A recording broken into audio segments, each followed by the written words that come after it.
Hello बच्चों, let's read the question. The question is kinetic energy of emitted cathode rays is depend on. जो emitted cathode rays होती है उनकी kinetic energy किस factor पर depend करती है वो हमें बताना है और हमें चार ऑप्शंस जो हैं वो गिवन है. तो देखिए, इस क्वेश्चन को करने के लिए हमारा जो की कॉन्सेप्ट रहेगा उसमें आपको फोटो इलेक्ट्रिक इफेक्ट के बारे में पता होना चाहिए और जो आइंस्टीन इक्वेशन है फोटो इलेक्ट्रिक इफेक्ट के बारे में वो पता होना चाहिए. अगर किसी मेटल सरफेस पर हम कोई बीम इंसिडेंट करवाते हैं, उस बीम में क्या होंगे? फोटॉन्स होंगे. उन फोटॉन्स के पास क्या होगी? एनर्जी होगी. और ये एनर्जी जो होगी वो किसके बराबर होगी? एच न्यू के बराबर है. इंसिडेंट हो रही है इसलिए इंसिडेंट फ्रीक्वेंसी हो जाएगी.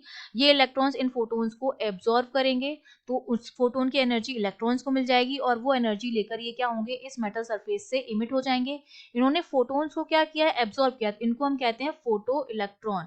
और इलेक्ट्रॉन की जो बीम इमिट होती है वही हमारी क्या होती है? कैथोड रे होती है. Basically cathode ray is consist of electron beam. तो वो हमारा कैथोड रे जो है इमिट हो रही है. तो जो मिनिमम एनर्जी रिक्वायर्ड होती है to emit from the surface, metal surface, वो हमारी होती है वर्क फंक्शन के बराबर. ठीक है. तो इसका मतलब जो टोटल एनर्जी है, जो इंसिडेंट बीम की टोटल एनर्जी है एच न्यू इंसिडेंट, वो दो काम करती है. एक तो work function phi plus kinetic energy increase करती है. इलेक्ट्रॉन की बची हुई जितनी भी एनर्जी होगी वो इलेक्ट्रॉन्स को क्या प्रोवाइड कराएगी? Kinetic energy max.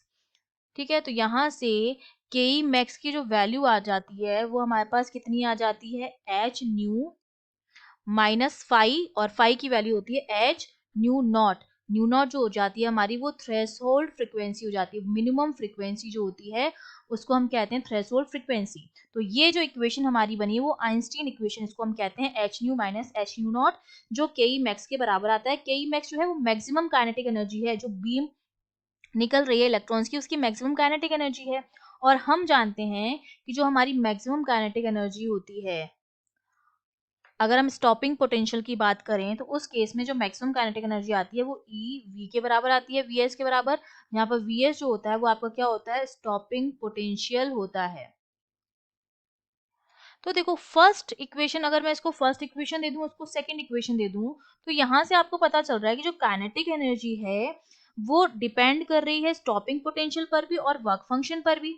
Work function जितना कम होगा काइनेटिक एनर्जी उतनी ज्यादा होगी. ये जितना कम होगा ये उतनी ही ज्यादा होगी, क्योंकि इलेक्ट्रॉन्स को ज्यादा, अगर वर्क फंक्शन कम है तो इलेक्ट्रॉन को ज्यादा एनर्जी मिल जाएगी काइनेटिक एनर्जी की फॉर्म में.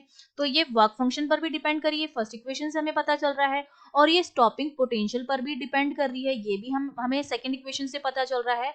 तो काइनेटिक एनर्जी जो है इमिटेड कैथोड रेज की या इमिटेड इलेक्ट्रॉन्स की, वो दो फैक्टर्स पर डिपेंड करती है, स्टॉपिंग वोल्टेज और work function. That means A और बी दोनों ऑप्शन जो है आपके करेक्ट हैं. That means C option is correct. I hope you understood well. All the best.